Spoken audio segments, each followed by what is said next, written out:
Welcome to the FunkMMA Strength and Conditioning Podcast, hosted by Funk Roberts, former professional athlete, certified MMA conditioning coach, and master of metabolic training. Funk is one of the leading conditioning coaches in the martial arts industry today and has a following of over 500,000 combat athletes around the world. His workouts and training principles have been used by many professional fighters, including fighters in the UFC, Bellator, and ONE FC, as well as World Muay Thai champions, Glory kickboxers, and ADCC BJJ champions. Join me in welcoming your host, Funk Roberts. We are live, my people. What's up? It's Funk Roberts, and welcome to the FunkMMA Strength and Conditioning Podcast. This is episode number 11, and I'm your host, and I'm here with my co-host, Andy T. What's going on, Andy? What's up? Not much. Okay, wow, that's all right. That's all you got to say today. That's all I got to say. Wow, okay. How are you doing anyway? How's life? I'm good. Today's been very busy. I've trained twice already. Came over here, ate somewhere in between, did this podcast, and then headed to go teach and train again tonight. So lots of training. What kind of training did you do this morning? Did started some strength training at a new place that was introduced to me by my friend Albert Chang, who's now in China, and later Alex Sosa, who has brought me on board. So I'm going to be working over there a couple times a week, and then I just went and taught some Muay Thai and then did like 5 rounds of sparring. So speaking of sparring, I actually sparred yesterday for the first time in God knows how long. I mean, I did a couple of rounds over at Muay Thai ClassFit, but this is the first time that I really went, I think it was like 10 rounds or whatever. It was weird. I mean, I haven't sparred in a long time, so I was just working on a couple things, just working on defense and working on the straight left. That's it, really. That was my focus, because when you're sparring with so many different people, it was at a Muay Thai gym, Southside Muay Thai. Thank you so much, Southside, for having Angela and I. But I'm sparring with a whole bunch of different, it's so funny because it was a Muay Thai gym, but half the people were Taekwondo people. So they're bouncing around and throwing these fucking weird-ass kicks. It was really weird, but it's part of, being able to spar with different types of people, But it was good. It was good. It's good because I know that this is day one. So every week, every Wednesday, I'm going to go and spar. And I know by in 10 weeks, I'm going to be much better. Plus, I'm starting back with more Muay Thai. I haven't been hitting pads or doing any Muay Thai for literally a month. When you're busy launching stuff and whatever, you don't have time to be able to go and do specific classes or specific training. The cool thing is I don't negate training at all, because I have, for me, I'm lucky because I have my kettlebell, which I can use anywhere, anytime. I can get training in. So even if I have 10 minutes or 15 minutes, even though the last month and a half have been super, super busy with different, the app launch, the DVD launch, we had fighter bundle launch, we were doing our supplement stuff. So there's a lot going on that it was important to me to continue to train. So having the kettlebell or going for runs or doing that kind of stuff was really good. But being able to schedule, okay, I'm going to go hit pads with Crew Nick, I'm going to go hit pads with Crew Bruce, I'm going to go to sparring class. I couldn't do that. Now moving into July and August, I'm kind of trying to dedicate more time to doing that, as opposed to saying, and so forcing myself to go to spar, forced myself to say, okay, you got to get back to work if you're going to go spar every Wednesday. It's not just going to spar, but you got to get back to work so you can work on things, Yeah, so I guess we're both having I had a day one today, you had a day one yesterday, so I guess we'll touch base in 10 weeks. Yeah, I always give it 10 weeks. 10 weeks? Yeah. See, I'm planning to go be consistent, so Mondays and Thursday mornings until we leave in October. Yeah, we're going to Thailand October 16th. Yeah. Yep. Yeah. So yeah, we'll let you guys know how things are going. Of course, I'll post more on sparring and stuff. But anyways, that's a good segue, because today I talked about the kettlebell and having that minimalist piece of equipment. To me, it's the best piece of equipment ever. If there was one piece of equipment that I had to use, it would be the kettlebell. And our guest today is kettlebell expert, RKC, StrongFirst, Chris Lopez, who I've partnered with Kettlebell for Fighters program, but he's trained with Pavel Tsatsouline, I think that's how you say his name, Tsatsouline, who's the godfather of kettlebells.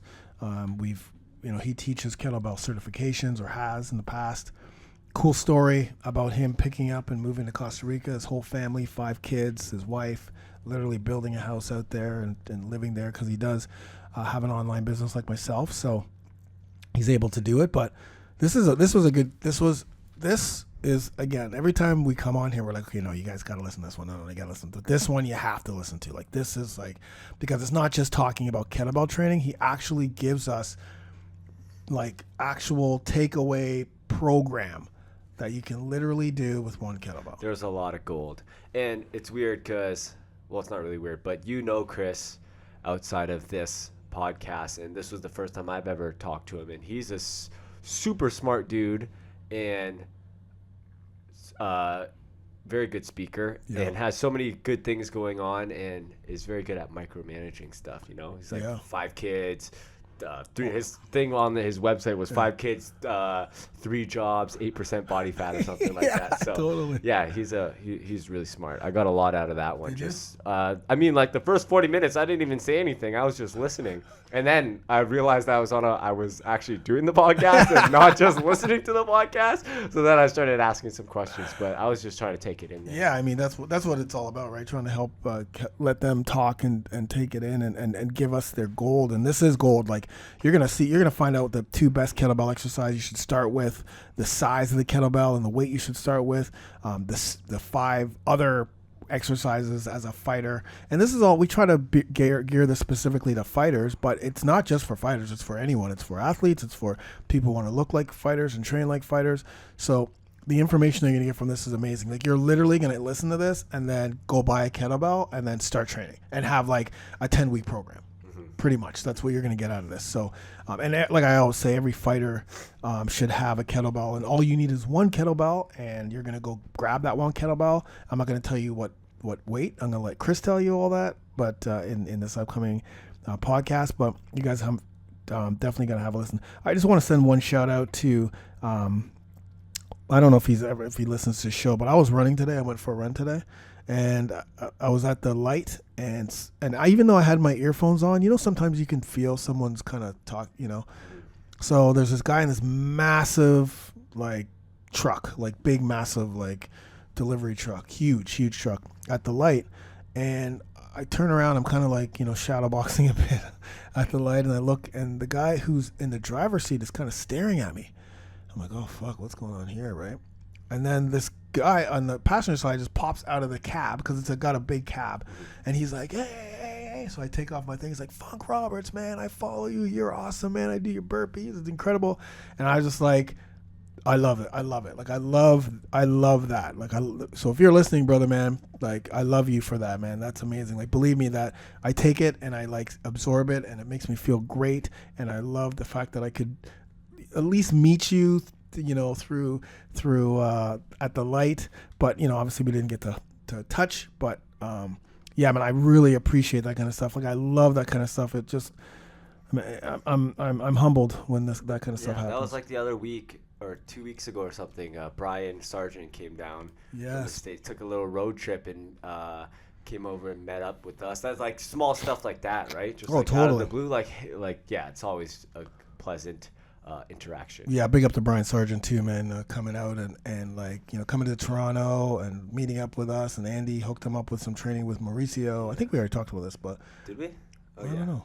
Who cares? Yeah, who cares? Big up to Brian Sargent. Big up to Brian. And big up to the guy in the truck. Yeah. Anyways, this podcast sponsored by Kettlebell for Fighters. So we're going to have a link to the free programs. We always like to give free programs. So free kettlebell programs that you can start with. And then that's my 4-week kettlebell workout program. So like, that's a cool program, just kind of like for conditioning and whatever. But, you're still going to, so go grab that.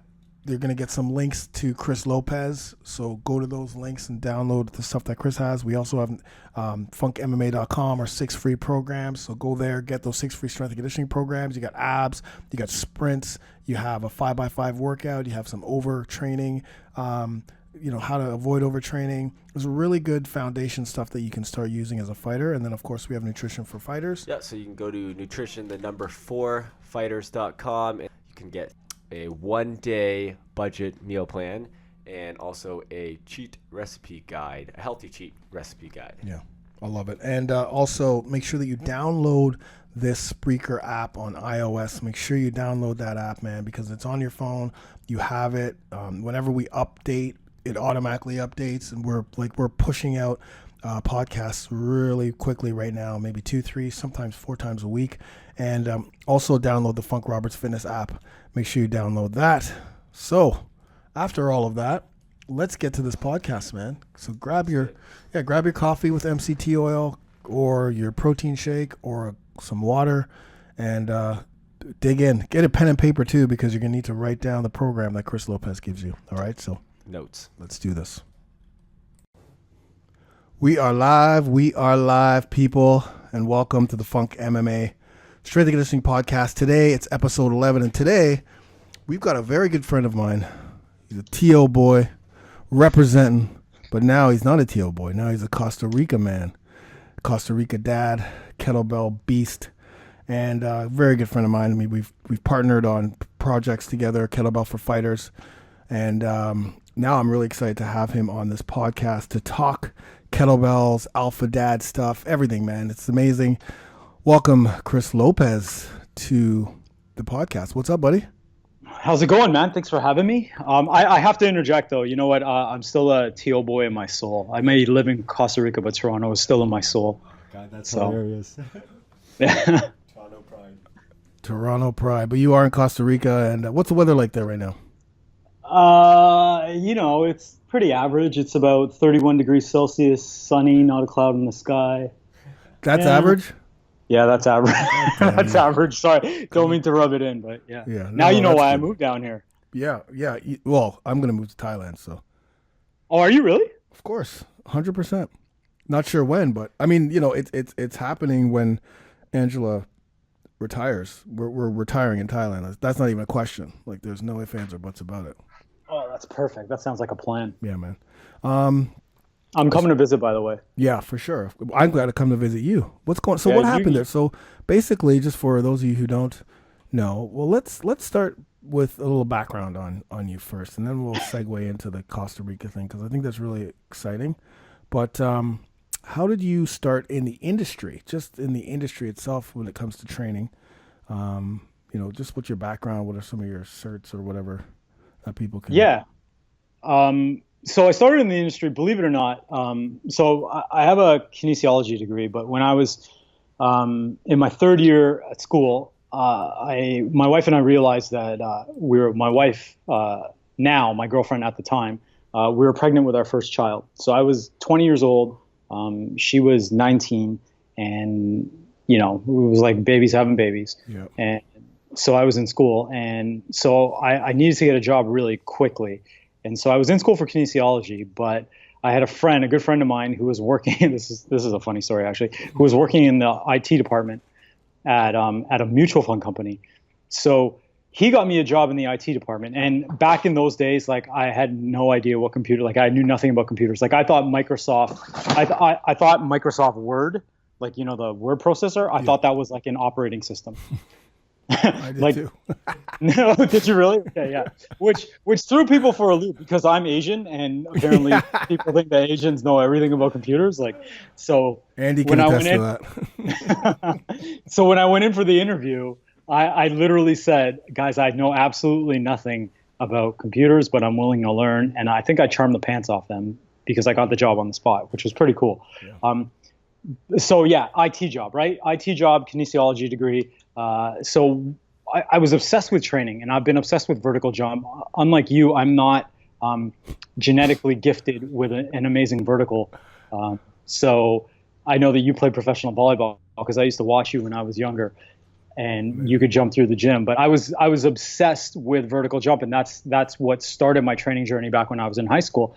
So I was still obsessed with training when I had this IT job. And so this corporate gym, this corporation, the mutual fund company, had a really amazing corporate gym, and I would go down there to train before my shift started at the IT help desk. Yeah. So I would go down every day, literally every day. I would be there at 5:30 in the morning, because I had a 7 a.m. shift that started, and I would be there at 5:30 in the morning, and then I would train, and I would do I would do like cardio, quote unquote cardio interval training in the morning, and then I would come down and do my strength training at lunch. So the mornings that I was training, there was also another guy there that I would see on the regular, and he was training as well. It didn't look really, he was kind of overweight. It didn't look like he knew what he was doing or whatever. So one day he came up to me and he asked me if he could work out with me. And so we would work out together, and we actually became friends. And then he asked me to train him on the regular. And what I didn't realize at the time, ignorant me, because I was in my own little world, he was the chief operations officer of the mutual fund company. Amazing. So he was like one of the head honchos. And then after a few years, he ended up becoming the CEO. So he became the CEO and introduced me to a bunch of his friends. And I started training a bunch of his friends. And then what I realized was that I was making more money personal training him and his friends than I was at my actual job working for his company. So that was the beginning of my personal training career. And I already had the background of it. I already had that love for training already. Right. So that's where I parlayed that into a personal training business. And so that kinesiology degree, which, led you to an IT job, which, I'm not telling people not to go to university. Definitely. I went to university, but you can see where, you spend all that money and time, and then all of a sudden right off the bat, it may not pan out to where you want to go, but it did pan out for you because, you were able to parlay the kinesiology passion. Well, it seemed like you always had that passion. So getting up at 5:30 in the morning, training, at lunch, training people at work, you can tell that it wasn't the work that was your number one passion and focus. It was actually the training. No, you're absolutely right. And the lady that ran the corporate gym was like, every time she would see me, she was like, why are you working in IT? Like, you should be doing this. But like back in 2000, and then that's when this was all going down, was like 1999, 2000, because our daughter was born in 1998. Personal training was just something that, bouncers did during the daytime when they were bouncing at clubs. Like, it was just a big, quote unquote meathead type of guys that were personal training. This whole strength and conditioning industry wasn't really much of an industry, especially in Canada. Right. I mean, it was growing in the States and growing really rapidly, but in Canada, personal training was not a thing. That was just a luxury afforded only to to the wealthy. Like, it was only wealthy people that had personal trainers and strength and conditioning coaches and stuff like that. So yeah, I mean, but that's how it all started out. That's amazing. So you're doing your personal training. And for those people who don't know, what are you doing now? Like, what are you running now? So I run a couple of websites. I run a website called kettlebellworkouts.com, and I run an online fitness business similar to what you do. Yeah. And I coach people online. In addition to, I have a few clients left that I'm dealing with remotely. And then I've taken on a few projects here, and then I get booked for speaking gigs to talk about kettlebell training and strength training and living a minimalist life. And I'm quite diversified now in my work. But kettlebellworkouts.com is my main site where, similar to you, we sell ebooks. We have a membership site, different options for training. And then I have another pet project or passion project called the alphadadproject.com. Right. And that's where I'm kind of focusing a lot of my effort now. That's the passion project. So in between the personal training job that you got and what you're doing now, let's talk about that journey. So, after your personal training job, how did you transform into using kettlebells and then becoming a kettlebell expert and all of that? Okay. Well, so in early 2000, at the time we had one child. Like, we had AJ, my oldest daughter. How many kids do you have, by the way? 5. 5 kids. Same wife. Yes, same wife. Because you got to say that these days. You always have to. Yeah. Yeah, exactly. And it was your high school sweetheart, right? She was, yeah. It was pretty crazy. I mean, we met when I was 17. She was 15. She was a year younger than I was, or 18 months, or however. It doesn't matter. Or basically the same age. So, we met in high school. We went to high school together.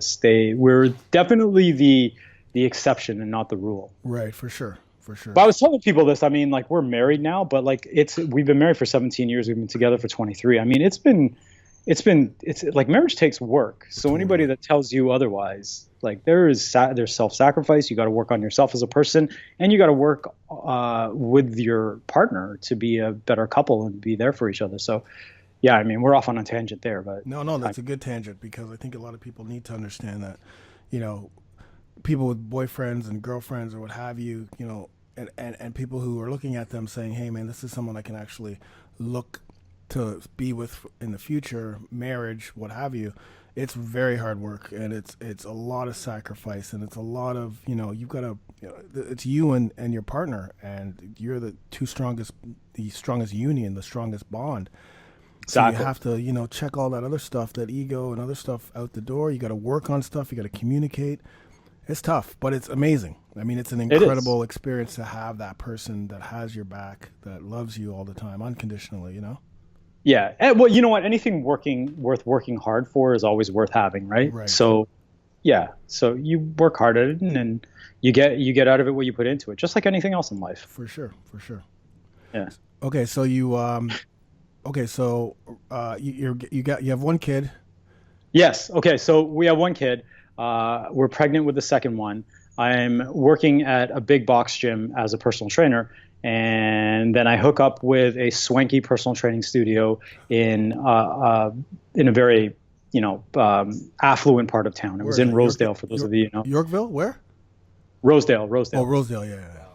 Yeah, so I hook up with this personal training studio in Rosedale. They hired me, and you know, I started working for them and everything. And I'm using kettlebells now only for myself. So I buy a kettlebell because I read about this evil Russian named Pavel. Yeah.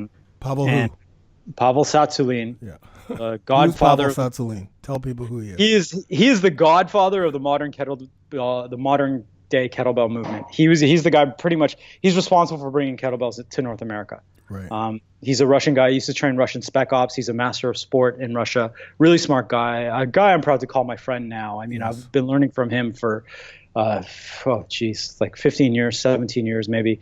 And he's a very, very smart man. Really generous person. Really great guy. So Pavel was the one who started it all.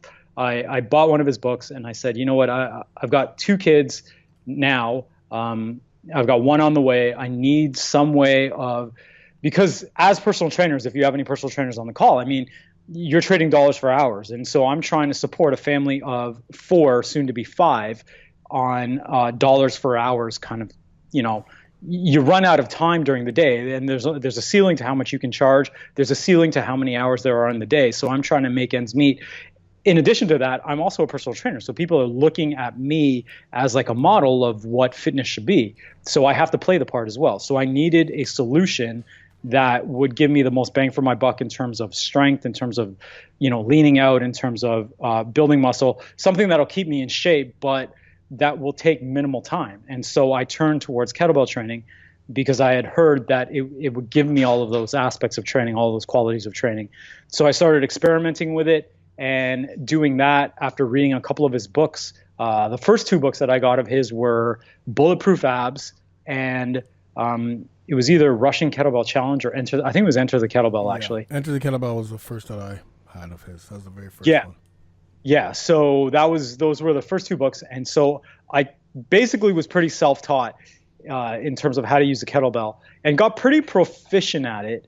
And then while I was working at this swanky personal training studio, there was another guy there that was working there by the name of Craig Ballantyne, who was a personal trainer there as well. And he and I became very good friends as personal trainers. We used to ride the subway together at 5 in the morning because he and I were the only 2 crazy enough to be working at 5 in the morning. That's amazing. And he pulled me aside and he said, hey, listen, I've got this website business that I'm doing. I see that you really know what you're doing with the kettlebell stuff. Let me show you what it is that I'm doing right now with my website stuff, because I'd like to teach you how to do that, because I know that you've got a family, that your family is growing, and that you probably don't want to be a personal trainer for the rest of your life. So I was like, yeah, of course. Like, that's incredible. I would more about that. Yeah. That's incredible, because for those of you who don't know, Craig Ballantyne is, again, like Pavel is the master, you know, bringing, you know, kettlebells, and Craig Ballantyne is one of, you know, the masters of creating, you know, allowing teaching online fitness, entrepreneurs how to just, blow up their businesses. Like he's kind of like, if he would be on the Mount Rushmore of the fitness side of online. Yeah, I mean, Craig is known as the god, as much as Pavel is known as the godfather of kettlebell movement. Craig is the godfather. People call him the godfather of fitness internet marketing. Absolutely. Because of his turbulence training program and what he's done. So I was lucky enough to befriend him, and he and I became training partners, became very good friends. Amazing. And he took me under his wing, and I went to one of his very, very first event in Orlando, Florida. And this is a good testimony. I mean, basically, I didn't have any money. I mean, we were struggling to make ends meet, and I still invested, I think it was like $1,000 to go to no, it wasn't Orlando, it was like Palm Beach, Florida, to go to his conference. So he was a friend of mine already, right. But I knew that in order for me to actually follow through and take action on what it was that I wanted for my life and for myself, I had to put forth the money that I didn't have, because otherwise I wouldn't be accountable for it. So exactly. I invested the $1,000 that we didn't have at the time. Remember, I'm married. At that time when I invested in that, we had 3 going on 4 kids. You notice how the kids keep on increasing, the number of kids keep on increasing. Yeah. So we had 3 kids at the time going on 4, and I invested money that I didn't have to go to this conference, this event that he had, to teach personal trainers how to market their skills online, to be able to sell ebooks, sell programs, and all of that. So that was about 2007, October 2007. When I invested in that, and that's when the whole kettlebell thing started. Right. And after you, I like what you said there about investing, because I did the same thing when I quit my job and then started my online business. I didn't have any money, but Vince Del Monte had a mastermind that he was doing, $5,000. And I told Angela, I'm like, I gotta do this. If I need to learn, and it literally changed my business. I made that back and more, and that just was the springboard. The springboard. It was also a spring roll, but no, the springboard to the business. But I was accountable, right? Like I had to learn, and I spent that money, so it just forced me to continue to implement what I learned. Exactly. Like, so what are you going to do? You're going to spend $5,000 and then not do what you're learning? Like that's asinine. That's insane. Like, why would you ever do that? But I mean, like, I don't think, not a lot of people have $5,000 to burn and not take action on what it is that they learned. So sure. Yeah, you got to pay to play, man. Yeah. Okay. So when does kettlebell, your certification come in? Well, you got certified as a turbulence trainer, right? I did. I was the very first turbulence trainer under Craig's certification, and that was after I had achieved an RKC certification. So my RKC certification was in 2009. Again, no money. Flew to Orlando, Florida, to learn and to meet Pavel and learn under him. And I met a whole ton of.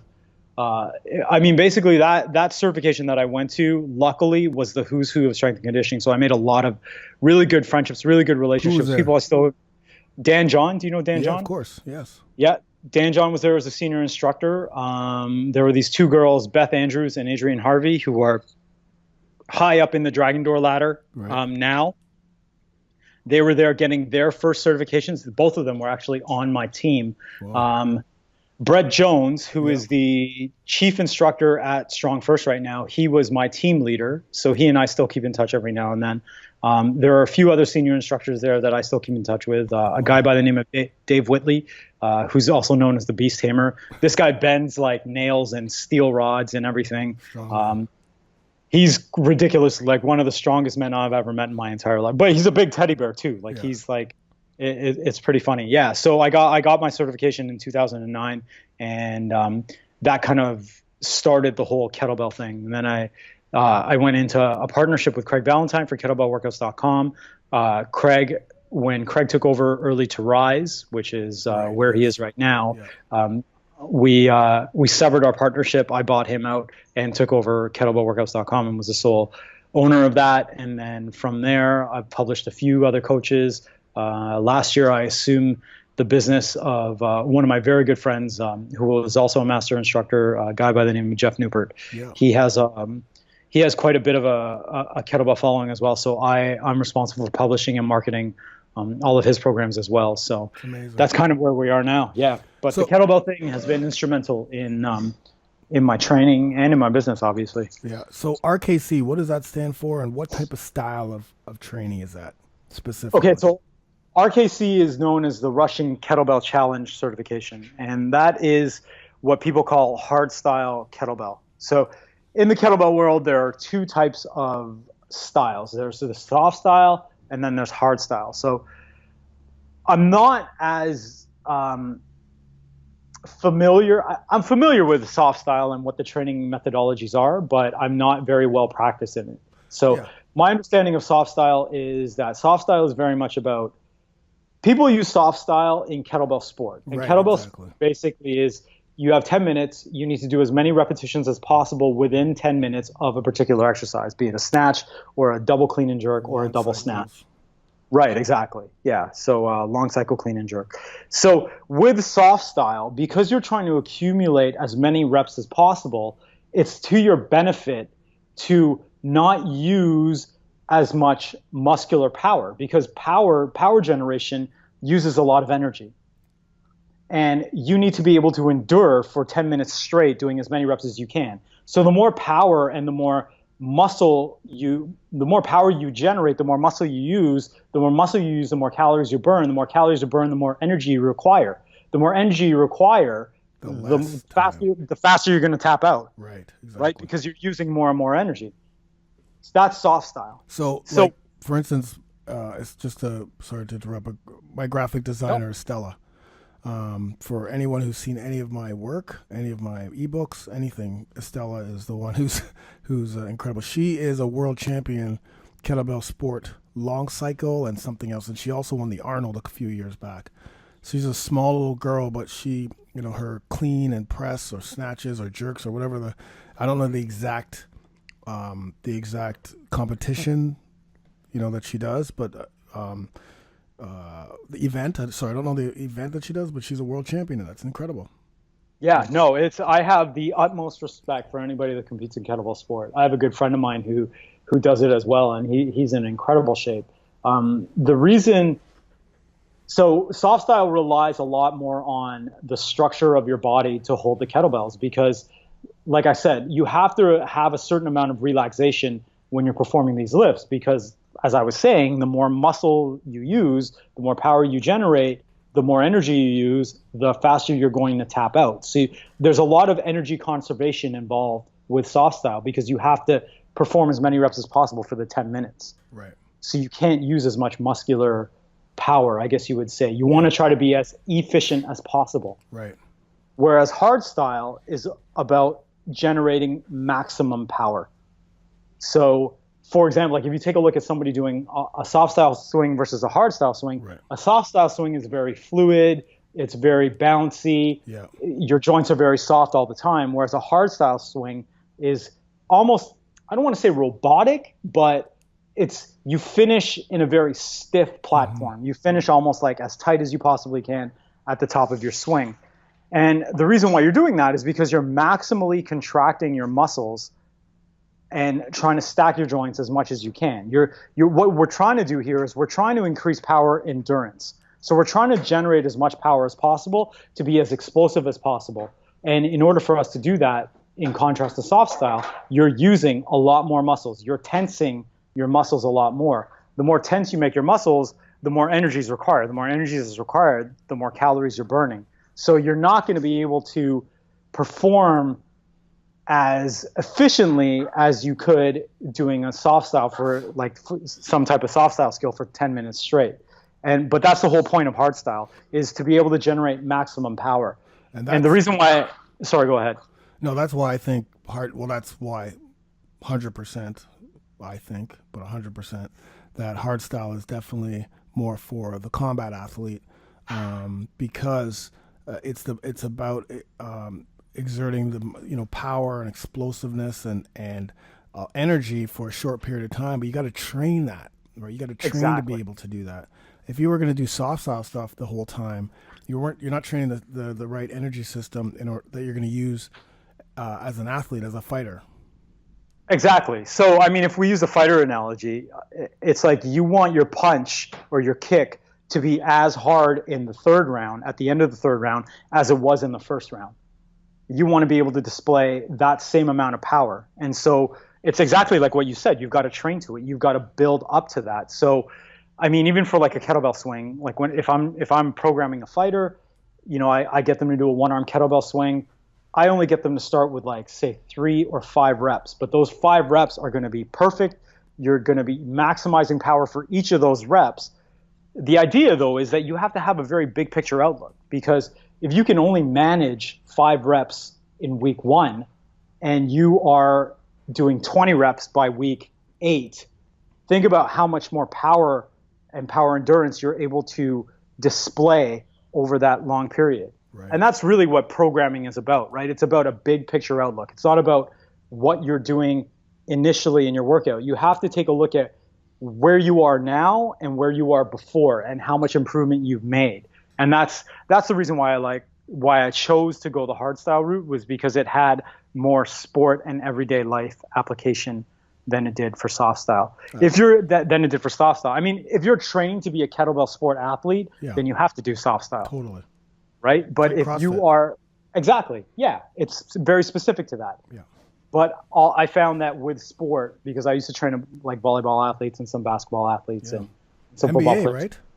Yeah. I trained a guy that played for the Orlando Magic. He flew me down a few times, and I trained with the team there. It was pretty cool. Yeah. But I just found that hardstyle has a higher carryover to sport, which is why I chose to go that route.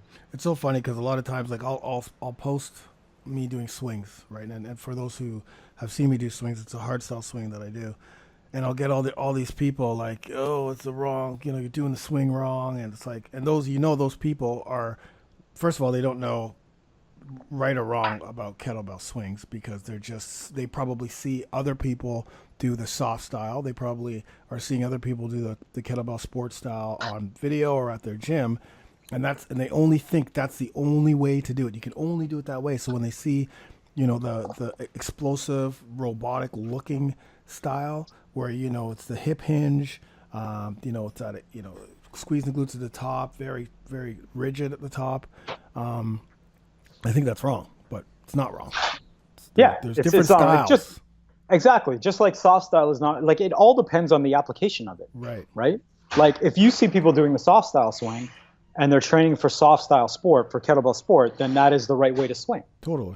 100%. Yeah, like it's just in context, which is why I like to try to stay away from the whole dogmatic, soft style versus hard style, RKC versus StrongFirst. Like I just stay away from all that stuff, because, I mean, in the end, the kettlebell is a tool. The barbell is a tool.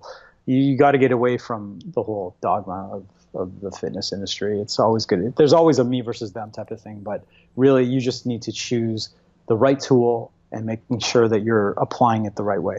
So with the kettlebell, there's so many different attributes that you can train with a kettlebell, like strength, explosiveness, cardio, fat loss, muscle growth, just using a kettlebell. Yeah, absolutely. The thing, though, that people don't realize is that the master quality is actually strength. So when you talk about strength, you will burn more fat the stronger you are, because if we take kettlebell training, for example, like hardstyle training, if you have a guy that is swinging 16 kilos and then a guy that's swinging 32 kilos, and they're on the same program, who's going to burn more calories and achieve better fat loss, all things being equal? Like if their diet's the same and the stress levels they're managing the stress the same and all of that. It's obviously the person that's swinging a 32 kilo. Right. Well, why? Because he's able to handle more weight. Well, why? Because he's stronger. If you think about hypertrophy, somebody that's able to double press, a pair of 24s versus a pair of 16s is going to put on more muscle, all things being equal, because he's able to press a pair of 24s because he's stronger, right? Like if you're thinking about endurance athletes, like, if you get them to swing, it's the same thing with a kettlebell. Like if you get them to swing a 32 kilo and do it perfectly versus somebody who's swinging a 16 kilo, and they're able to exert the power with that 32 kilo and make it, like, do it perfectly, they're going to end up being faster than somebody who's swinging a 16 kilo, because they're able to exert the same amount of power, but they're on the same program. Like, so strength is always going to be the master quality that governs all the other physical attributes. Right. That's kind of what we did with our Kettlebell for Fighters program. We exactly. You know, it's just the strength was the key. There was fat loss stuff and conditioning, of course, but the strength is the key to everything. That was the foundation, right? Absolutely. And strength should, like, in my practice, strength should always be the foundation of what it is that you do. Yeah, well, even as a fighter, like some of the, like, you know, you can get to a point where, you know, if you get to a specific point in your training, your actual fight training, and you don't have the back end strength, you're going to get to a point where it's going to be tough for you to move forward, because you're not going to be able to implement the moves or anything. You know, you're going to be weak here. You're not going to be able to generate power, while everyone else around you, if they're getting stronger, they're gonna surpass you. Even though you have that technique, you may already have the skill and technique and may be really good at it. But as you get better and everyone else gets better, that strength part, which is going to be the foundation, is going to play a big part in everything else improving. Plus less injuries as well. Yeah, I mean, the analogy that we use, I think we use this in the program, is that think of strength as like a glass, and that's your container where you can put in physical qualities like acquiring skill for fighting, hypertrophy, fat loss, your ability to achieve hypertrophy or build more muscle or achieve better fat loss in less time, or be a good endurance athlete. So your job then is to, by increasing your strength, you're increasing the size of your container. So if you don't have a lot of strength, like if you're not very strong, then you probably have a container the size of a shot glass. And so your job is to turn that container into like a big bucket, into a massive bowl. And the bigger that you're able to make that container, the easier it will be for you to add those physical attributes to. It's exactly like what you said. Like if you're only as strong as a shot glass, that is going to limit your potential to become a better fighter, to acquire more skill, to be able to perform more difficult maneuvers or tasks. So part of your training always has to include strength. And then the big misconception, especially I find among the fighter community, is that, okay, well, I don't want to train with weights, or I don't want to train with kettlebells because I don't want to put on weight. I have to stay at this weight class. And that's not how strength works at all. Strength is neurological, and that's completely different from hypertrophy, from building muscle. The CNS, baby, the CNS. Exactly, right? Like strength is all about your muscles' ability to contract harder. It's not your muscles, like it has nothing to do with the size of your muscle. It's about, that's why Bruce Lee was like super strong, could do finger push-ups, and weighed, how much did he weigh? Like 150 pounds, 140 pounds? Yeah. And pound for pound, he was probably one of the strongest people in the world at the time. It's funny because Andy is now doing some strength training, right? You're doing some more strength training. Yeah, so it wasn't that I wasn't, it's more like I'm focusing on the strength training now, and I was actually going to ask you a question. Do you think for fighters, kettlebells for strength training is a safer route? Because if you're a guy that can't afford to get the personal training for more technical lifts, it seems like kettlebells are the safer route. Would you agree with that, or what do you think? Yeah, absolutely. I like kettlebells mainly because they're easier on the joints. I like kettlebells for the fighter population, mainly because when you hold a kettlebell, because of the offset weight, if you were to take a kettlebell and hold it overhead, it pulls you naturally into extension, right? Like it pulls you into proper alignment. You can't hold that kettlebell over your head without you holding it straight up. If you were to waver any which way, the kettlebell will fall down. So the kettlebell naturally, it carries behind you because it's sitting on the back of your arm. So that pulls you into extension. And most fighters are taught to keep their guard in, and they have a tendency to hunch over and really stay closed in because they've got to protect themselves. Well, a lot of strength training is about balance, and balance between the front side and the back side of your body. And kettlebell training allows you to do that. And even from, as you mentioned, Andy, from a technical side, it's a lot easier to learn a kettlebell clean than it is to learn a barbell clean. Mainly because kettlebells are only they're unilateral, right? You can only hold one kettlebell on one side. Right. So if you were doing a clean, I mean, even if you were doing a double clean, each arm is moving independently. You can allot for the different mechanics and the differences in each arm. And so it's just easier on your joints. So for a fighter, what if they wanted to start strength training using kettlebells? What would they just need one kettlebell, or what would you recommend as kind of like a starter kit? Like, where do people get started in? Because to me, if I never trained kettlebells, it's a little bit intimidating, right? So like, where would you recommend somebody that's training martial arts start? You know what? Honestly, start with the foundation. The foundation are swings and get-ups. So understanding the hardstyle swing and how to do it, and then understanding the get-up and how to perform that exercise. The big thing with hardstyle training, with training in general, like when you're training for strength, the big thing that you have to understand is that strength is a skill.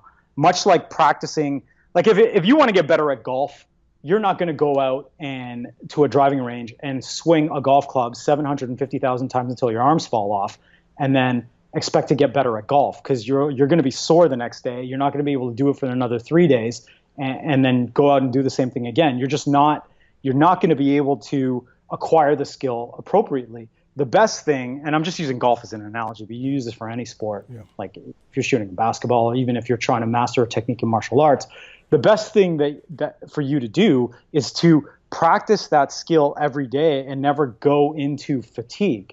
And so that's the same mentality that you have to take with your kettlebell training or with your strength training in general. Strength training is a practice.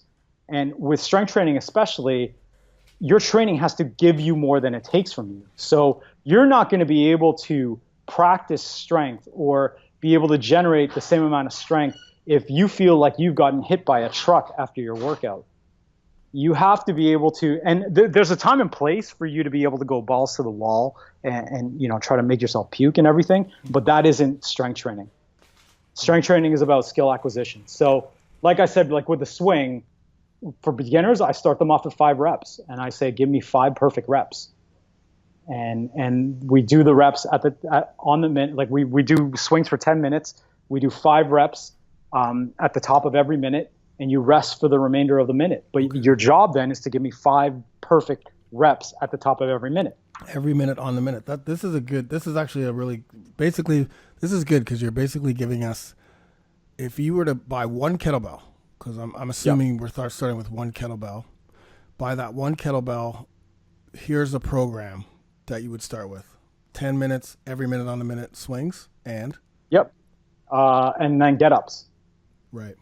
Swings and get-ups. The get-up is a great exercise because I like to call the get-up the most perfect exercise, because if you take a look at the human movements, and there are 7 pillar human movements. There's push, pull, hinge, squat, twist and resist. So your body's ability to twist, but then also resist rotation, and then gait. So like single leg movement, like walking or whatever. If you dissect the get up incorporates every single one of those movements. And you're basically, what you're doing is you're teaching your body how to be more mobile. You're stabilizing your shoulder around a kettlebell. So if you take a look at the get up movement in and of itself, the kettlebell really doesn't move. You affix it overhead, and you're basically moving your body around a vertical arm. So you're stabilizing your shoulder. And how important are shoulders for fighting, for grappling? Huge. For everything, yeah. So you're stabilizing your shoulder at multiple angles, and making it stronger and more resilient that way. So think about how strong you would be if you could do a get up with, say, like a 32 kilo kettlebell, or the Beast, the 48 kilo kettlebell. I was watching a guy at the gym the other day, actually. I loved it, because I go to I don't want to say I go to a commercial gym, but the people in there train like they're in a commercial gym, so a lot of hypertrophy stuff. But in the back, there's a lot of kettlebells at this gym. There's tons of kettlebells. And so the other day when I went to the gym, I saw this guy doing get-ups. It's all, and he was only doing 3 a side, I believe. And, he started with 16s, then he went to 20s, then he went to 24. These are kilos. Then he went to 32 kilos. And I was like, man, this guy, and he wasn't huge, but he had a t-shirt on, but you could tell underneath that t-shirt, he was probably like extremely strong, pretty jacked. And you know, his core was strong because I watched him implement that movement. And it was amazing. I was just like, you know, even me, I was like, man, this is good. This is nice to see, you know, a guy taking the get up and committing a workout around the get up, you know, and taking time to rest. He had a good rest, you know, 2-3 minutes in between, you know, move up and implement it again. And guys, I'm gonna have a link to Chris teaching us the get up in this somewhere in wherever, if you're listening to this podcast, somewhere, wherever, I'll try to have that link there. So you guys can see it, because I think both the swing, I'll have both the swing and the get up, but the swing and the get up are two huge that you can just start with, and literally your entire body strength, core, shoulder stability, you know, legs, lower body, everything's gonna improve. Yeah, like I like to call the swing the anti-Western lifestyle exercise, because it's all posterior chain based, and if you sit at a desk all day, like if you're, you know, there's only so much that. The big misconception is that people think that they can work out 3 times a week for however 30 minutes, 45 minutes, an hour, 3 times a week, and negate the 8 hours that they're sitting at work doing nothing. But it doesn't work like that, right? So the swing is probably one of the best exercises to combat that anterior dominance that I like to call, because people's, you know, their hip flexors are short and tight because they're sitting in that position all day. Their pecs and their shoulders are short and tight. They've got what's called upper cross syndrome. So they're always hunched over. So the swing, because it's so posterior chain dominant, it works your glutes, your hamstrings, your lower back by stabilizing it, and your core, in addition to your upper back and your lats. I mean, it works that entire posterior chain, and it combats all that sitting that you do throughout the day. So we have this saying where for every 30 minutes that you swing, or for every 30 minutes that you're sitting down during the day, you should be doing 10 swings. Okay. Perfect swings. And if you use that as a rule in your programming, and you calculate how many hours you're sitting per day, you've got a pretty good program. And remember, it's practice. It's not working out. So once your rep speed starts to slow down, once your 10th rep, or once you're even like your 8th or 7th or 6th rep does not look like your first rep, if it's not explosive anymore, you put the kettlebell down, your set's over, because you're just going to breed a bad pattern.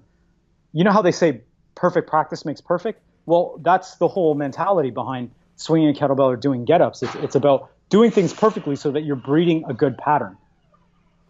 So once your pattern starts to break down, versus like chasing the cardio monkey and just trying to get out of breath, or working out for the sake of working out, or working out balls to the wall so that you throw up. It's a different mentality when it comes to strength training and acquiring a skill, which is different from conditioning. And conditioning I'm all for, and I think there's a place for conditioning, especially for fighters. But when you're training for strength and you're training for power endurance, remember, you're trying to endure and maintain the same amount of power in the 10th round as you are in the first round, then you have to approach your training differently. I like what you said about the sitting down thing with the 10 kettlebell swings, because especially for fighters, because like you said, all that time we spent upper body hunched, terrible posture for life, but great posture for martial arts, and all that time spent balled up in guard, or like, you know, getting smashed by some big wrestler guy. It's probably very healthy to kind of elongate everything. As soon as you started talking about that, me and Funk looked at each other, and both of our backs just shot right up, perfect posture, rolled our shoulders back. It was great. That's hilarious. That's awesome. Yeah, Andy hit it right on the head with the kettlebell stuff. So what do we have? We have doing kettlebell swings, 5 every minute on the minute for 10 minutes. How are we doing the get-ups? What are we doing with the get-ups? Well, you want to be able to remember, take the practice mentality, not the workout mentality, right? So you want to work your way to the point where you can do 1 get-up every minute. Okay. And so basically that's a 20-minute workout. So what I would do is if I'm at the point where I can do one get up every minute, then I do a get up on my right side. I set my timer at 0 or at 10, and at 10:00 I start the get up on my right side, and I go through it methodically and make sure I'm doing it perfectly. When I'm finished, I put the kettlebell down. Say it takes me 30 seconds to do one get up. Then I rest for the remainder of the minute. Then when the timer hits 9:00, then I put the kettlebell on my left side and I do it on my left side. And you want to continue to do that, and you want to be able to get to the point where you can do a get up per side in a minute, every minute on the minute for 10 minutes. Nice, that's awesome. And then of course, as you become better at that skill, that's when the weight goes up. Yeah, well, I mean, once you reach that, it's really easy. Once you reach that benchmark, when you get to that benchmark where you can do, one get up perfectly every minute on the minute in 10 minutes, then you just move to the higher kettlebell. Right. And guess what? It's going to be a little bit more challenging. But remember, this is programming. This is not working out. So This is about having a big picture outlook and understanding where you started and where you are now and the progress that you're making in between. So it's I mean, we're getting a little philosophical here, but it's about enjoying the journey and not looking at constantly trying to get the end result there. Absolutely. It's about understanding where you were and where you want to go and where you are now. Because if you look at it like 8 weeks, just think about if you just did this for 8 weeks to start. Let's just say, you're putting a timeline and you embrace the journey 8 weeks. Think about how much stronger you're going to be in 8 weeks just by implementing this, and more powerful you're going to be just by implementing the swing, the two-arm swing, and the get up. Like in 8 weeks, only 8 weeks. That's not a long time, right? If you just implement those two things. How many times a week would you do this? I do it 3 times a week. I think it depends on your skill practice as well. Sure. Like how often are you conditioning? How often are you how often are you working your fighting skills? It really depends, but I would say at minimum twice a week. Yeah. I mean, you could do it every day if you took that practice mentality, and you wouldn't you're not taking that balls to the wall, working out feeling. I want to feel like. The big problem is that people they gauge how sore they are, right, or how much they're at that level where they want to puke as being a good training session or a good workout. Oh, that was a great workout. Pump. Yeah, exactly. Which is not the mentality that you're taking, that you should be taking when you're acquiring a skill or when you're strength training. And strength is a skill. Right. So you have to. It's a bit of a paradigm shift. Like you have to really get out of that mindset in order for you to get stronger. And if you get out of that mindset, you do it every day. Yeah, it should be an easy mindset for fighters to actually embrace, because that's what they're doing every day. They're going in and learning a skill, and they're practicing that skill, and they practice it and they practice it. It's not about, okay, I want to learn how to do this today and then I have to do it today. No, they come in day after day and they practice and practice and practice till they acquire that skill, and then they move on, or they stack another skill on top or what have you. It's kind of like, it's that same mentality. So it should be easy for them to take the kettlebell and treat it like it's a martial art, really. Yeah, and say, exactly. Okay, this is my new martial art. It's called kettlebell training, and these are the 2 techniques that I'm going to learn, and it's going to take me 8, 12, whatever weeks it is to learn this technique, and then there you go. You're going to 8 weeks later, you're, just like 8 weeks, you want to learn how to kick off the fence, or, you want to learn how to, shoot a double leg takedown and directly into freaking north-south, directly into a choke. That's like a full-on thing you've got to practice for like 8 weeks until you're like, you got it. Exactly. Yeah, exactly. So there's an amount of patience that it's owning the craft. It's really mastering the art of it. And if you take that mentality with kettlebell training, with strength training in general, you'll be better for it. So when did you start implementing this mentality? Were you a guy that went through that pushing yourself till you want to puke kind of thing, and then realized that it wasn't the right direction, or is this something that you learned like early on and started implementing right away?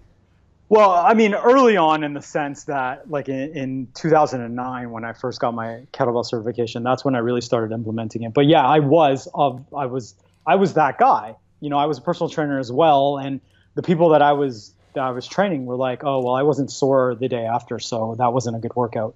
So I almost bought into that whole thing. And it wasn't until I learned from Pavel and learned about strength training that I started to adopt that mentality and then really learn for it myself. I mean, because here's the thing. I mean, when you go balls to the wall all the time, that increases your cortisol levels immensely. That puts you under a hell of amount of stress. Cortisol being the hormone that stores fat, just like a exactly. stress hormone around the belly, especially for the guys. Specifically the belly, belly fat, right? So here's the thing with stress, right? Your body sees stress only as stress. So it doesn't matter if, you can't pay the mortgage, or if if you get into a fight with your wife, or your kids are giving you problems, or you have a shitty boss, or if you work out. Your body sees those things, those stimuli, all as the same thing, as stress. So if you live a really stressed out life already, and then you're attacking on, the balls to the wall workouts where you're completely stressing out your central nervous system,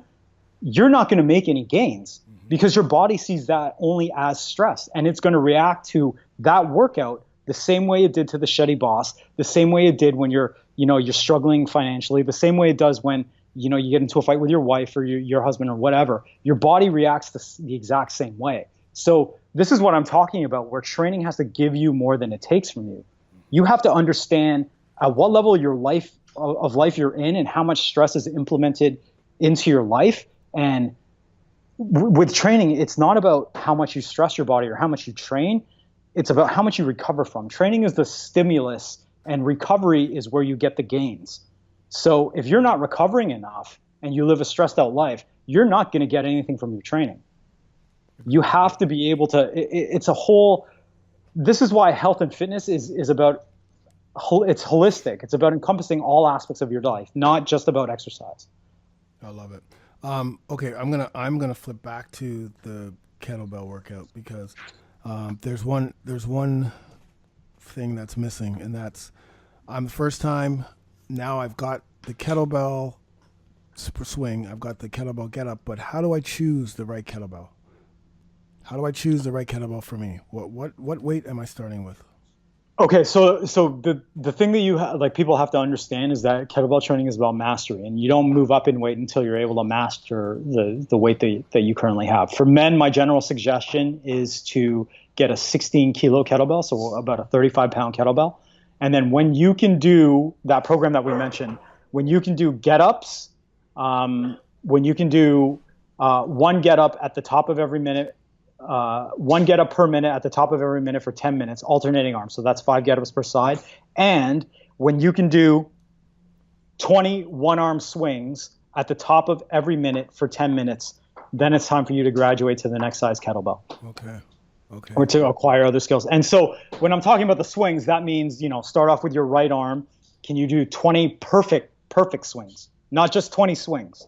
20 perfect swings, maximizing tension, maximizing power on every swing at the top of the minute. Put the kettlebell down, rest for the remainder of the minute, and then and then when the timer hits 9:00, you do it with your left hand. When you can do that for 20 times, alternating left and right at the top of every minute, then it's time for you to move on to the next kettlebell. Now, keep in mind I said one-arm swings. Right. You have to start with two-arm swings. Yeah. Yes. Right? Yes. And until you can get to 20 two-arm swings at the top of every minute, then you can move into one-arm swings. So you could, I just wrote an email about this to my subscribership. I mean, you could use one kettlebell for like an entire year. Totally. I was going to bring that up. Like, literally, you could have one kettlebell and have a year's worth of incredible training.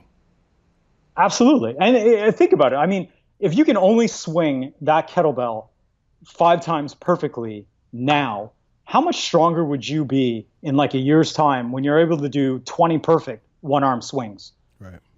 With that same kettlebell? Like, how much stronger would you be if you could do get-ups with that kettlebell when you couldn't even do 1 and now you can do 10? So again, it comes down to that big picture outlook and getting away from the whole instant gratification mentality and wanting everything yesterday. Guys, if you're listening to this, obviously you're listening to this, rewind and write down exactly what Chris just said in regards to that programming, because we're literally Chris is giving you a master program to start with. If it's the first time with kettlebells, I always say that my number one piece of equipment is the kettlebell for me. Like, I mean, I use all equipment, obviously. I use everything everything has its time and place, but the kettlebell is so versatile, and it's a great piece of equipment for fighters specifically and athletes. And the fact that it's a minimalist piece of equipment. All you need is one kettlebell, so you don't need a lot of room. I can do it right here in my office. I can do it outside. I can do it on my terrace. I can do it really anywhere as long as I have a little bit of room. We had the kettlebell at the cottage last week, and we walked it over to the beach and used it on the beach. We walked it over into the backyard. Like, it's something that all you need is one, and the amount of improvement that you're going to make, not only on your strength, not only on your conditioning, not only on fat loss, but your joint strength, your mobility, stability, core strength, just lessening your injuries because of the strength that you're building. All of that just encased in one little tiny piece of equipment it's insane.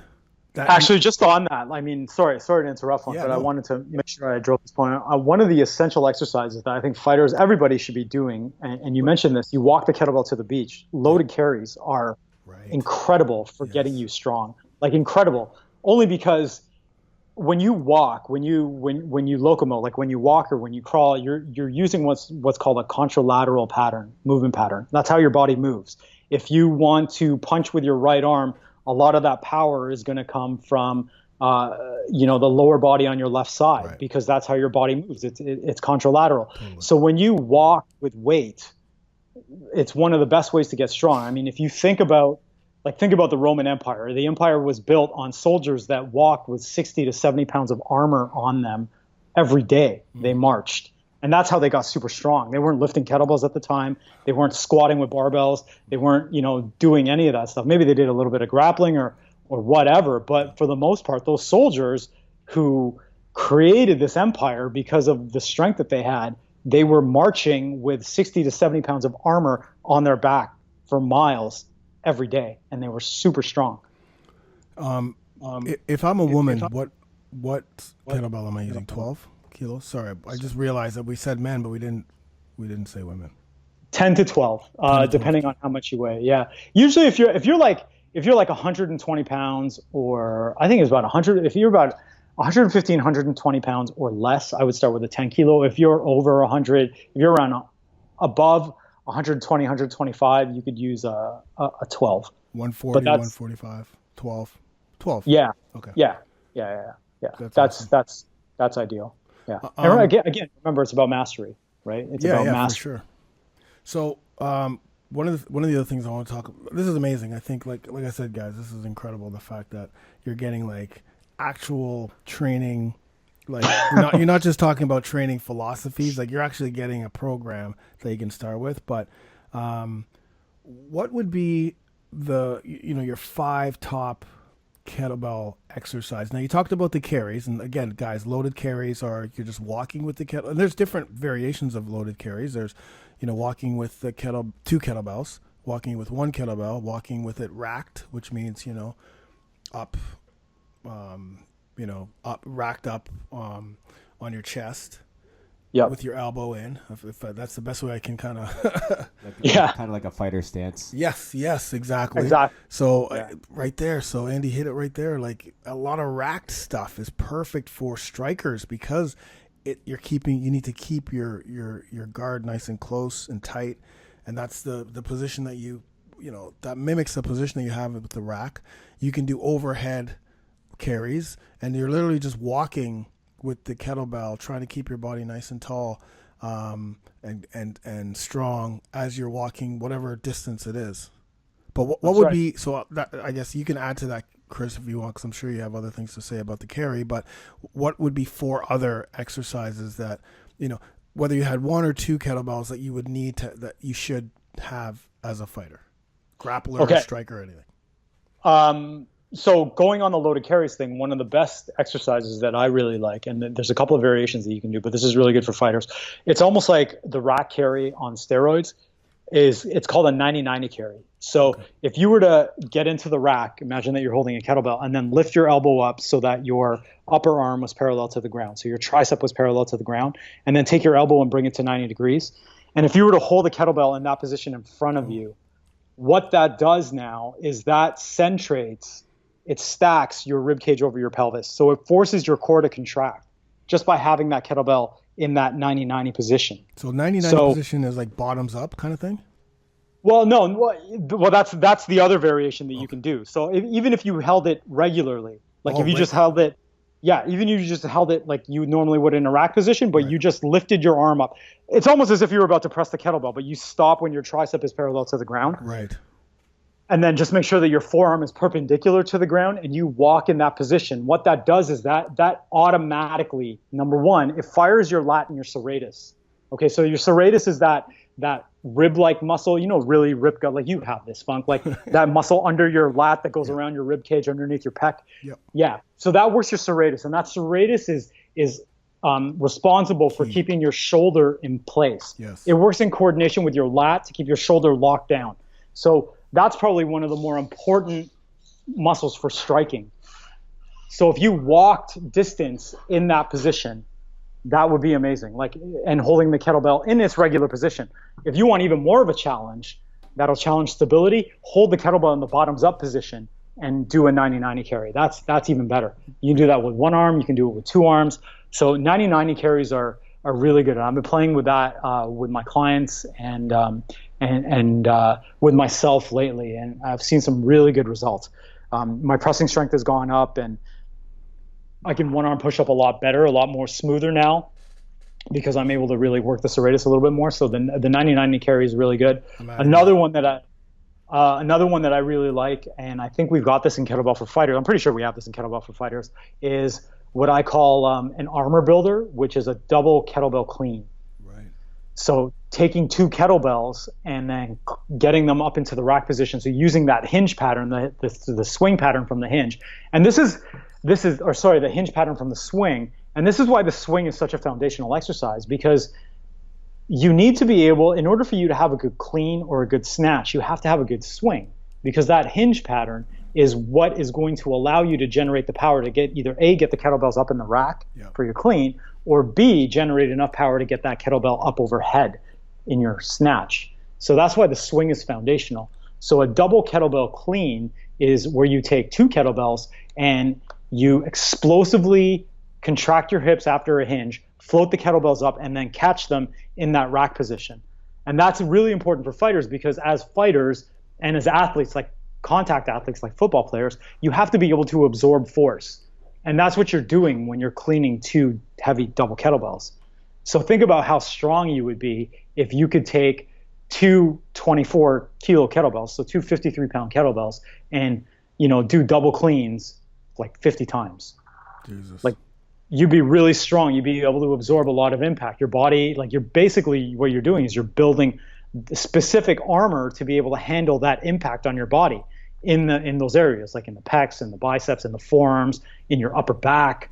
Like that's an incredible armor builder. And that's a really good exercise. Love it. What else? What else you got? Double front squats. Yes. Probably one of the best. I filmed a video and did like a quasi experiment on the best fat burning exercise for versus the best fat burning kettlebell exercise versus the best body weight fat burning exercise. So I had, did you see this? So I had a friend with Dan Go. Yeah. Yes. So I had Dan do 10 burpees. He took his resting heart rate and he did 10 burpees, and then took his final heart rate after the 10 burpees, and it increased by 20 beats per minute. It was like he was at like 45 beats per minute on his resting, and then he was at 65 or 75 or however many beats per minute after he did 10 burpees. We took it immediately. Right. And then we got him back down to resting, however long it took. I think it took about 10 minutes for him to get fully back down to resting, fully recovered. And then I taught him how to do double front squats, but I only had him do 3 reps. And he elevated his heart rate. It was probably 50 beats more than resting. Wow. So he was able to increase his heart rate more doing 3 reps of double front squats than he was with doing 10 reps of burpees. Shit. So, I mean, that's really But I mean, again, it's like you're using an implement. It's the weight that you're carrying. It's a muscle contraction, but you have to be able to do it right. Yes. Like with the double front squats, it's very technical. Like kettlebell stuff is very technical, and so if you're pressed for time and you have to lay in your conditioning, then burpees should be a go-to. It should be what you're doing if you're conditioning. Right. You've got to learn the skill and you've got to acquire the skill. So I mean but we did that experiment. I really like double front squats for building strength. Yes. And strength in the sense that you're doing anywhere from 1 to 5 reps, no more than that. Right. And then making sure that you're getting enough rest in between. So double front squats are great. Snatches are great as well. Yes, I really like snatches, as snatches are the most bang for your buck kettlebell exercise that will get you strong, mobile. It'll help you burn fat. It'll get you in great condition. It'll put some meat on your bones. It'll give you explosive power. I mean, I'm writing this whole, I'm writing a series of emails to my subscribers, and I talked about how a snatch, like doing a snatch program, increased my vertical jump by 3 inches in a month. Wow, that's awesome. Yeah, like completely going from, I hadn't trained specifically for vertical, and when I added snatches in, doing this specific program, I went from, barely being able to grab the rim with one hand to just standing underneath it and jumping up and grabbing it with 2 hands. Amazing. So it was, and that was all in a month just from doing snatches and focusing on power generation. And what's the final fifth? What's the fifth exercise you would incorporate?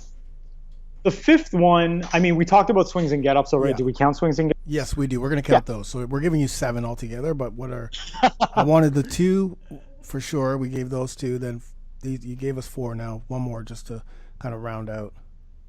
So honestly, a single kettlebell bottoms up squat. Okay. Because when you do a bottoms up squat, you have to lift the kettlebell up. You have to lift your arm out of the rack. So basically what you're doing is you're holding a kettlebell upside down, but you're holding it in the rack. But as you squat down, your elbow has to come up a little bit to counterbalance the weight. And when we talked about the 90-90 carry, when that elbow starts to come up, that works your abs to centrate your rib cage over your pelvis. Right. So there's an incredible amount of stability and control and core strength that's involved in order for you to squat with one kettlebell in the bottoms up position, going all the way down ass to grass. And here's a little strength hack for your fighters that people don't know. Like if you want to get instantly strong, and this is something that I learned from Pavel, the 2 qualities that you should work on as like a hack are your grip and your ab strength. So if you can focus on strengthening your abs, and by strengthening I mean doing perfect hanging leg raises, like in the 5 rep range, not using any momentum, like being able to do a full controlled hanging leg raise, straight legs all the way up, touch the bar, come back down under control, controlling the negative, doing sets of no more than 5, or even like an ab wheel rollout. If you can do that, controlled, maintaining hollow, sets of 5, working your abs and your grip are two really simple ways of hacking your strength and making you super strong without putting on any weight, obviously. Yeah, because the grip strength can allow you to lift heavy. Like obviously it's going to great in your sport, but it's going to transfer into all your other lifts and all the other things that you do because you have that strength. Exactly. Like that grip strength, like when you juice a lemon, when you juice the handle of a kettlebell, say you're coming into say you can only press a kettlebell 5 times and you're really struggling on that 5th rep. If you juice the kettlebell, if you juice the handle of the kettlebell on that 5th rep, so like squeeze the crap out of it, that'll generate more tension and more nerve force in your arm, right down through your lat, into your glute and into the ground. You'll probably be able to get that 5th rep up a lot easier than you would if you weren't squeezing that.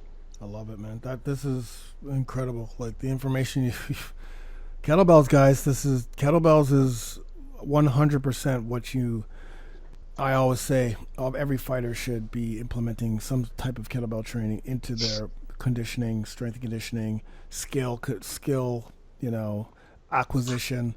100% kettlebells. And again, it's minimalist. It's cost effective.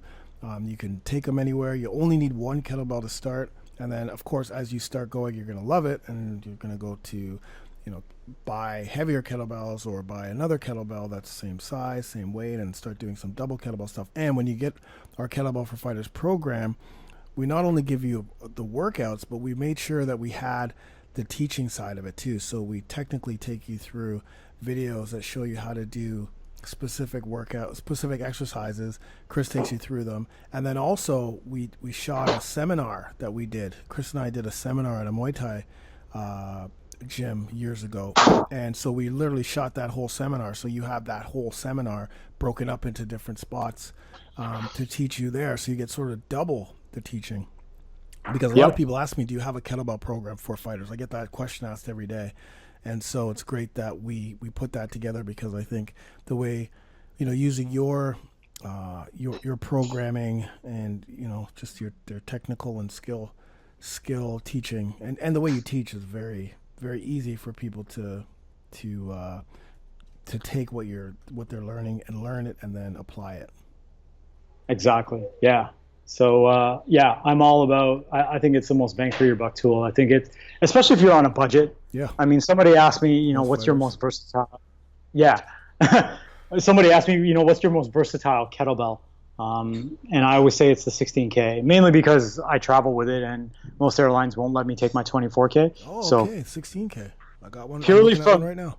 Yeah, I mean, based on that, it was a snatch program using that 16K that helped me get that vertical jump up 3 inches, and that's only because of some of the hacks that we use. I mean, there's a specific ballistic hack called an overspeed eccentric that you can use, where you can make a 16K feel heavier than it actually is. It's pretty cool. So, I mean, the 16K for me, at least, and I think about on the average size of most guys. I'm like 5'11", I waver between 168 and 172, and the 16K is just right for me, only because I know how to use it. So that's ideally the kettlebell that I think most people should start off with. And here's another question regarding the kettlebell: should they? Because I have a sport kettlebell. So even though I don't do kettlebell sport, I have a sport kettlebell, which is kettlebells that are colored. Do you prefer one over the other?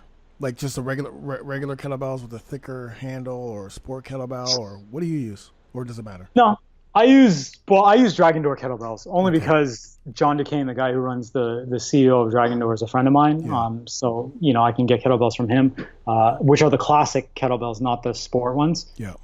The sport ones are great because they give you, regardless of the size of it, like how heavy they are, they give you a consistent feel. Yes. Whereas the classic ones are bigger or smaller based on how heavy they are. Right. So, but I mean, in the end, a kettlebell's a kettlebell. It doesn't, it really doesn't matter. Yeah. I'm trying to source kettlebells so that we can sell Funk Roberts kettlebells, because I use a lot of kettlebells, and I'm not sure where we can source them, but we're trying to.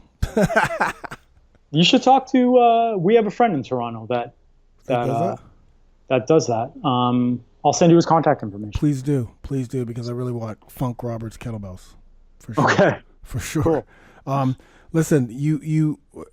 So aside from everything that we talked about regarding kettlebells, which is amazing, you packed up your family and moved to Costa Rica. What was that like? What's going on there? You're here in Toronto, and then I don't know what made the decision for you to do this, because I don't know the background, but you packed up, you moved all 5 of your children, you moved your wife, and I think you built a house or are building a house. You bought land. What's going on in Costa Rica? We're just we've always lived. We've always been the black sheep of our family and of our friends group and everything. We've always kind of just done things differently. A contrarian lifestyle, I guess, is what you would call. So my wife and I, my wife's name is Roseanne. We homeschool our kids. We've been doing that for 8 years now. Right. And it's funny because the ongoing joke is my oldest daughter, who's 19 now, got into the University of Barcelona without a high school diploma. Incredible. It's pretty funny. Only because she we didn't want her to go to university, but it was something that she wanted to do. So she figured out how to get there on her own. And she was like, oh, hey, I can get into University of Barcelona and I don't have a high school diploma. And so she kind of figured that out on her own. That was the beauty of homeschooling. So anyway, so we homeschool our kids, and we were sitting at the table one Toronto winter, and there was like 10 feet of snow on the ground. It was like minus 40 outside. And I'm like, we homeschool. And she looks at me and she's like, you work online. And we both kind of said at the same time, why the hell are we doing this? Yes. So we wavered back and forth with, buying property in Costa Rica and keeping the house in Toronto. And then we kind of said, how often, like, nothing ever gets done when we half-ass it. Like, we got to be all in, we got to commit. And we kind of said, if we don't do it now, when are we ever going to do it? And by doing that, I think what we did for a lot of people, a lot of my subscribership too, because I talk about this in my newsletters, is we almost gave permission for people to do it. Because if a family of 5 kids can leave the convenience of a big city where you have everything at your fingertips and move to the jungle of a third world country and build their own home and live off grid, we drink well water, we have a rain catchment system, we live off solar power, we grow our own food.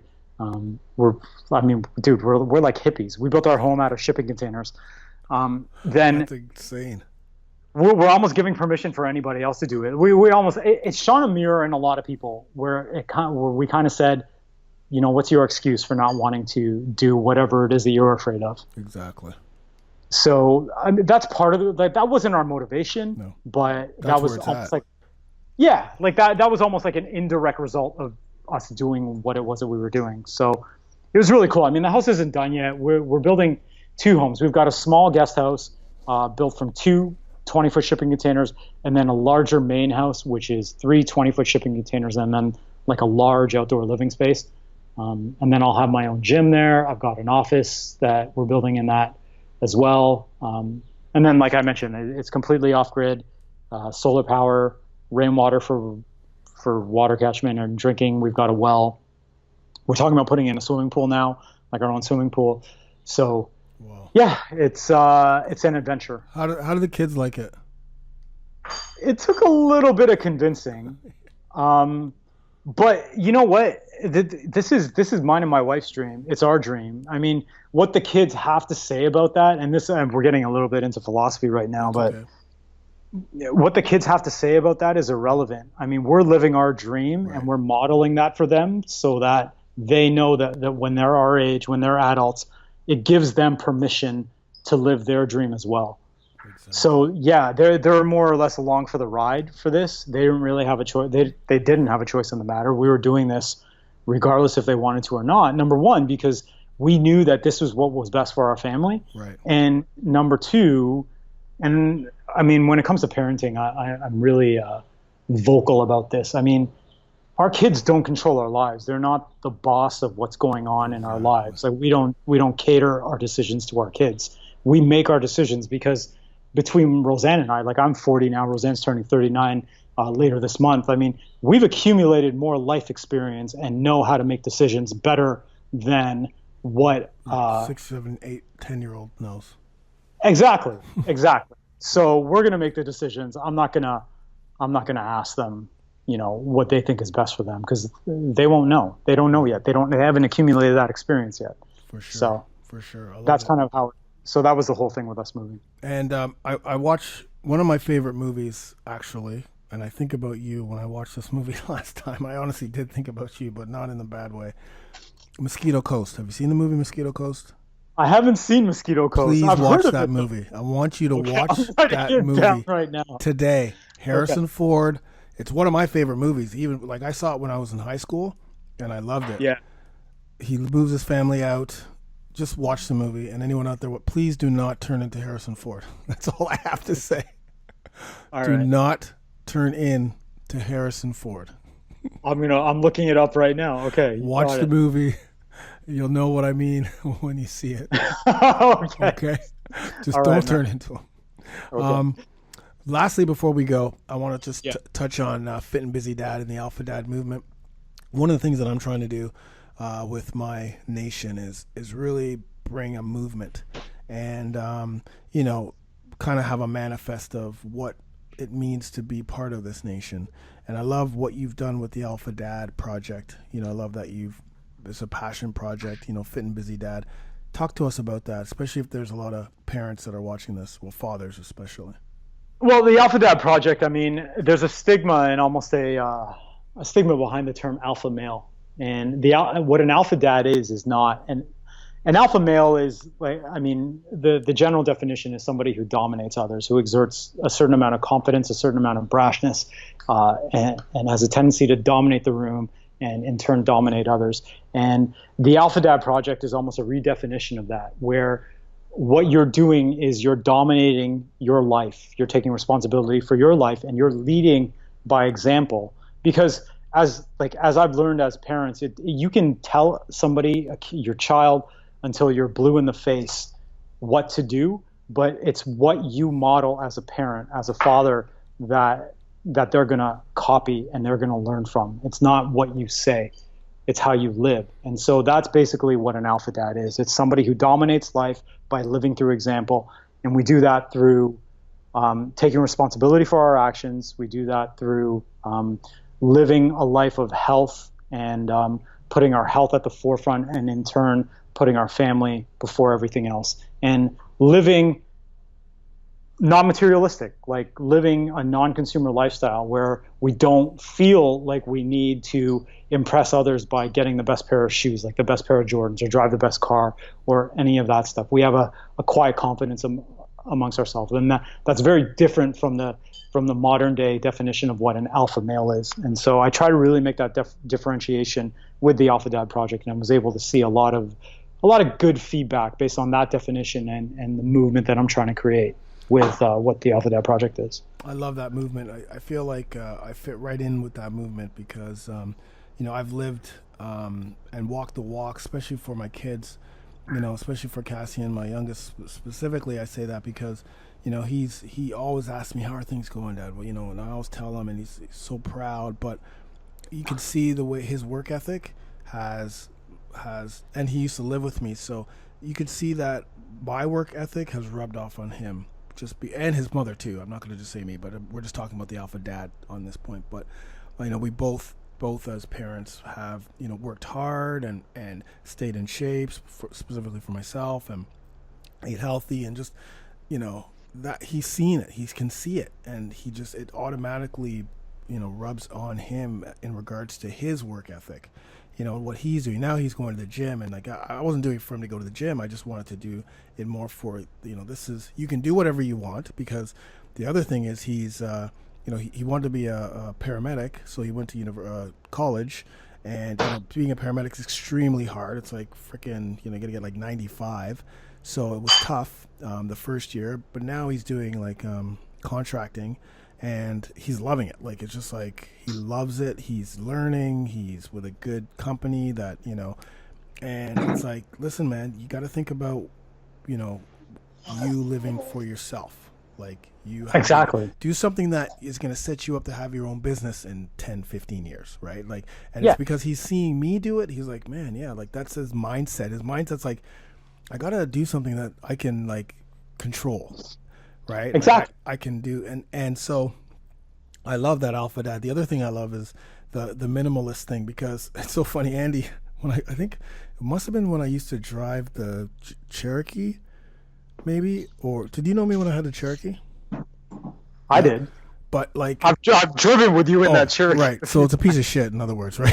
So, and I'm not a guy who buys expensive watches and cars and the houses and shit, even when the money comes in. I'm very I'd rather travel. I'd rather take that money and travel the world somewhere, as opposed to I don't care. You're not going to see me in beautiful suits. I used to be a suit guy, but you're not going to see me be flashy. You're not going to see posts on, oh, here's my new fucking Range Rover. That'll never happen for me. Even if I made I made it watch. What? The I made it watch. Yeah. Or the I made it suit. Yes.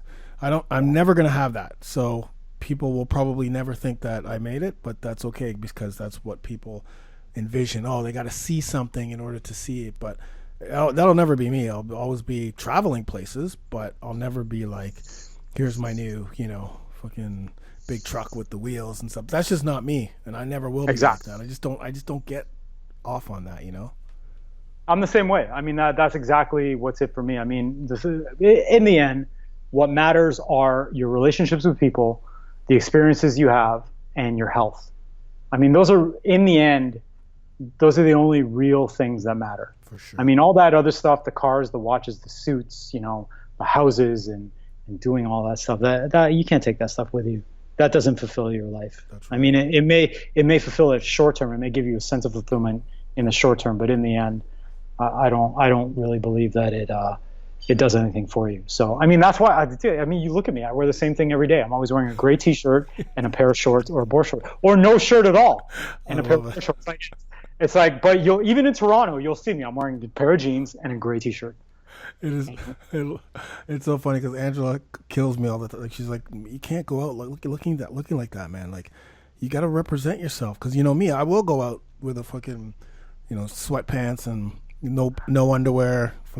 Yeah, no. Dude, I got a funny story for her. So I was flying. I had to go speak at an event in LA, and I flew from San Jose, Costa Rica to LA. And on my way back, I had an early AM flight, and I think I flew Air Alaska or Delta or something like that. And so I spoke to the lady. I said, "Hey, good morning. How's it going? Hope everything's great. I hope your day's going okay." It was 4 a.m. I'm wearing a hoodie, a pair of shorts, a long pair of socks. So I pulled my socks up like just underneath my calves, and get this, Crocs. I was wearing Crocs. Okay, so I'm all nice, and I've got my hood pulled up, and I'm checking my bag in because I was bringing some stuff back from LA, because you can hardly buy like any good things in Costa Rica. So I bought, like, you know, I really like sardines from Whole Foods, so I bought some sardines in Whole Foods, and some other stuff, like stuff you can't get here, like, you know, laundry soap and whatever.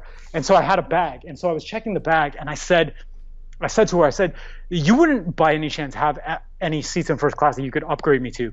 And she, no word of a lie, she looks over on the other side of the desk, because I was covered by what I was wearing, like, so she couldn't see what I was wearing. She could only see me from chest up.